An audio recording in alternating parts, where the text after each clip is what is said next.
What's up guys, I'm David. And I'm Manny. And today we're at MOC Reptiles and we're going to show you some of the craziest looking reptiles. Better be ready.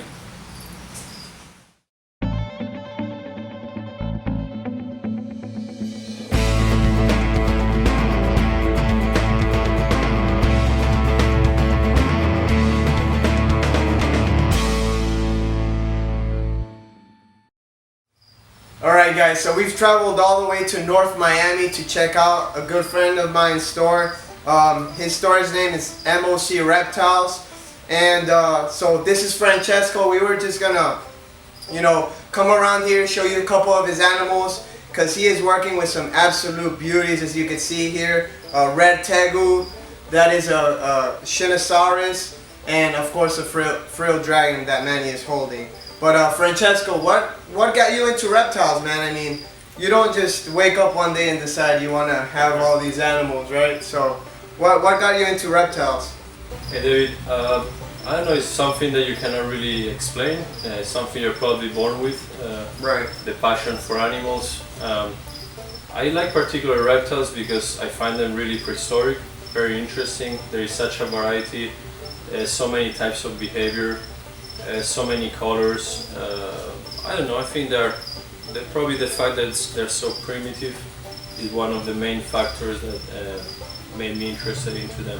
And especially the big variety of species, and so many nice lizards, so many nice snakes, turtles. I don't know, since I'm a kid I've been really passionate about it, something you cannot really explain. Yeah, I think that's how all of us start, it's just... Yeah, you just feel curious even seeing them in the wild. You feel really intrigued by their special behavior.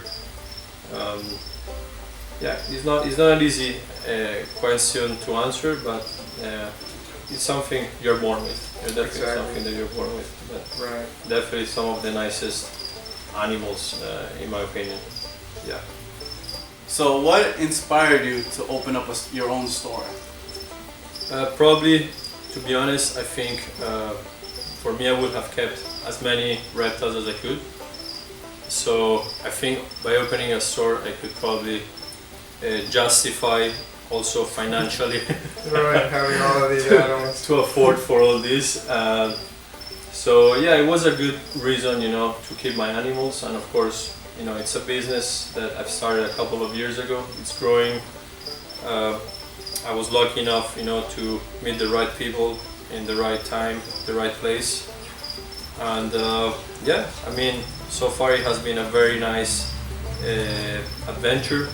I'm really happy with the results. I've been breeding plenty of species, and I see a really good future, with this new venture, and hopefully it will continue like this. Right, and listen man, I tell you many times, but when I see your setups and how you treat these animals, I'm not just saying this because we're on camera, I honestly feel this is some of the nicest setups and nicest taking care of animals that you see in any store. So I congratulate you on that, and I can definitely see the passion coming through. Thank you, man. Thanks. I know all you guys know that I love blue tongues and chameleons, but one of my other favorites have to be tortoises. These guys make very great pets and are very long-lived animals, and they're very rewarding animals. And just look at it, look how cute that is. You can just take that wherever you want, let it roam. These guys are very docile, and they make, like I said before, they make great pets.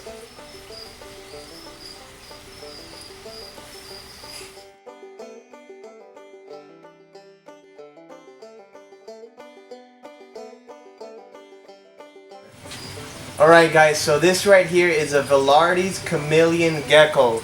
Now these guys are actually native to New Caledonia as well. As some of you know, they're also from, where the crested geckos, gargoyle geckos, lichianes, all those geckos are from. So they're exactly the same care. The only difference is, obviously you want to keep them in a much smaller enclosure because, believe it or not, this is as big as they get pretty much. They don't get too much bigger than this. The females will be a little bit bigger than the males, but yeah, you basically keep them exactly the same as a crested gecko, same humidity, same food, and you want to provide UV lighting. But these are some really cool geckos. Their scales are almost like so prehistoric, big scales. Just what a gorgeous animal.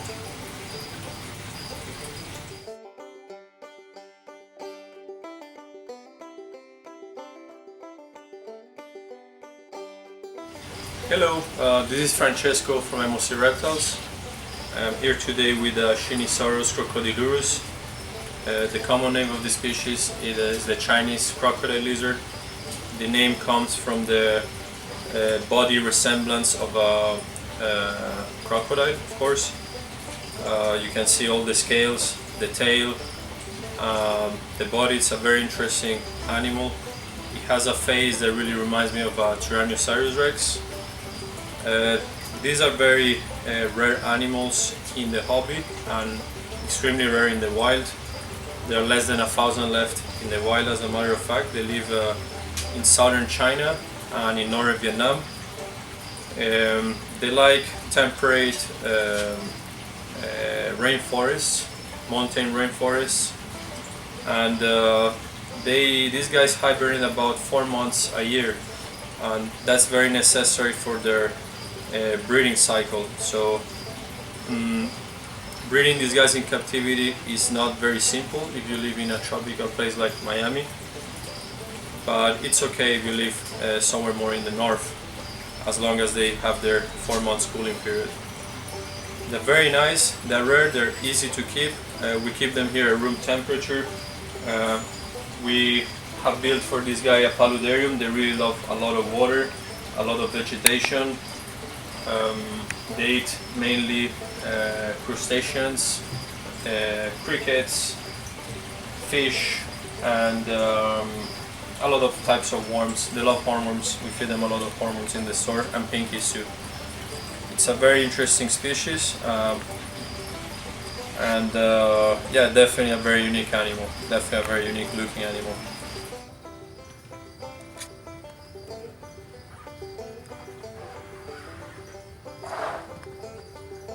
Check out this beautiful blood python, one of the many beautiful snakes that they have for sale over here at MOC Reptiles.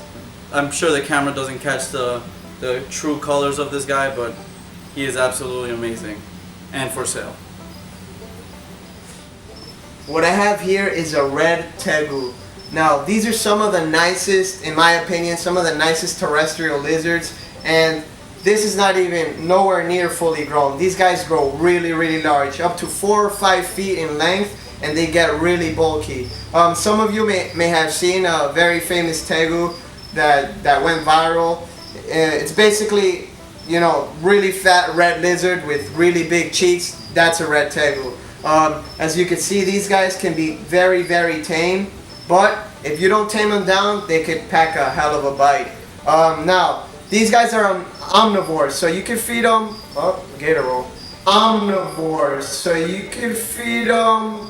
Oh, gator roll. Anyways, you can feed them anywhere from dog food, cat food. You can feed a mix of fruits and vegetables, but you want to, you know, not so much fruits. You want to rely more on the proteins. You could also provide them with a, you know, with a water bowl, and the hot spot would be around, you know, in the 90s to 100 degrees, and you know, you could give them a shaded area, a cool area where they can retreat if they're too hot. Very cool lizards. Get a roll.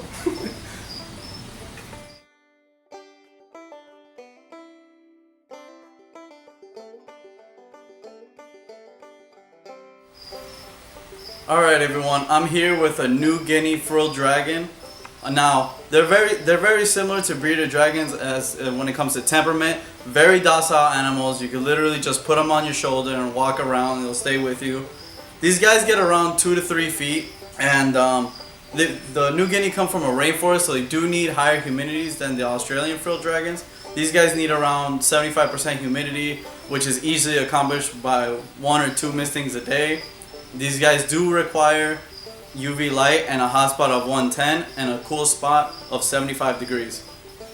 And they're also insectivores, meaning that they feed off a variety of insects like bugs, roaches, worms, all the good stuff. Alright guys, so I'm not just holding a piece of cork bark for the hell of it. There's actually a lizard on this. as you guys may have seen, this is a mossy prehensile-tailed gecko, or Chahua. We did a video on these, but Francesco over here at MOC Reptiles is some of the nicest Chahuas I've seen in person. Yeah, this is probably my favorite species of gecko.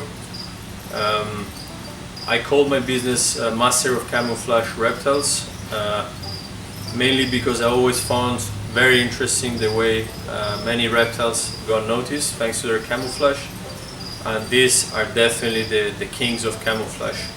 Their color and the appearance, they really resemble moss and cork.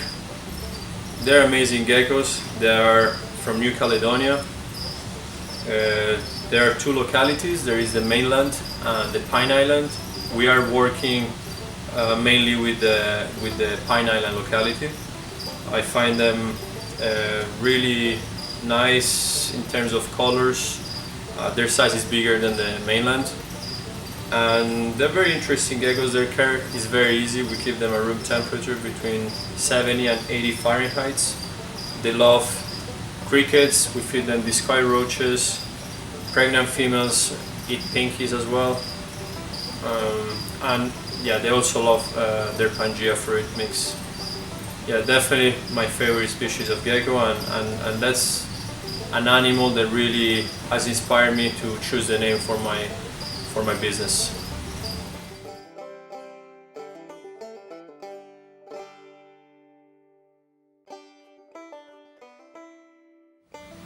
Now, I'm no stranger to ball pythons, but this has to be my favorite morph, the piebald ball python. This is just one of the many beautiful snakes that they have here available at MOC Reptiles. How awesome is that?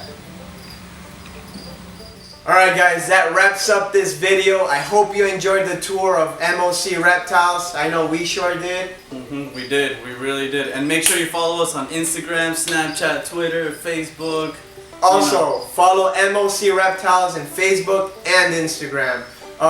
If you're in the Miami area or South Florida area, make sure you come check out their store. There's hundreds of species here that we couldn't show that, unfortunately, you know, there's not enough space in the video to do, but make sure you come here for all your products. You know, we love to support the small businesses, and man, not saying this because this is my friend, but honestly, this is one of the nicest stores I've been to. The setups, it feels like you're in a jungle in here. And if you want to see some of the animals they have available, make sure you check out www.mocreptiles.com.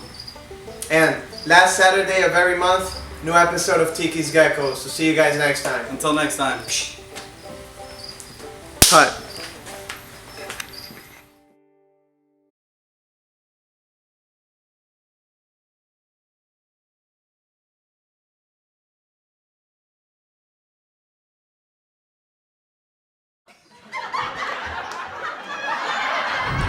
Look to your left. Look at it to your left. Look at all that. I live in that penthouse right there.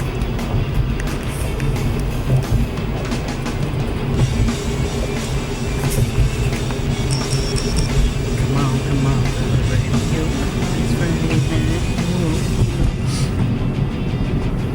Three, That tank is okay. 2, 1. I'm just kidding. You're live, bro. I'm live? Alright. Legends. Get on. Legends. Get on. Yeah.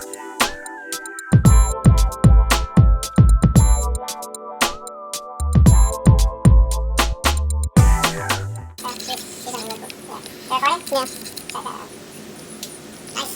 Look at that slow motion action. Yeah, that's so slow. Oh, that's crazy. That's not Pangea though. That's not Pangea.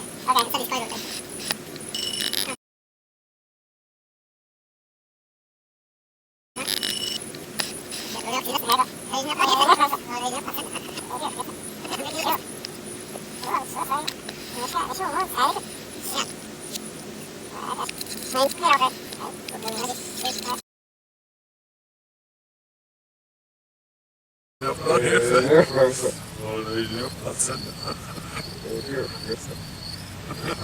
roach.